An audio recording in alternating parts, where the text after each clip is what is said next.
बहुत समय पहले की बात है। 4 ब्राह्मण मित्र थे।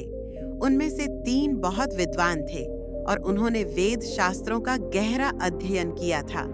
लेकिन चौथा साधु उतना शिक्षित नहीं था, हालांकि वह व्यवहारिक बुद्धिमान था।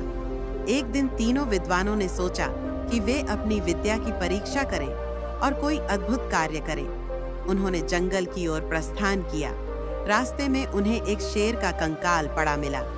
पहले साधु ने कहा, मैं अपनी विद्या से इसकी हड्डियां जोड़ सकता हूँ। दूसरे साधु ने कहा, मैं इसमें मांस और खून भर सकता हूँ। तीसरे साधु ने उत्साहित होकर कहा, मैं अपनी मंत्र शक्ति से इसे जीवित कर सकता हूँ।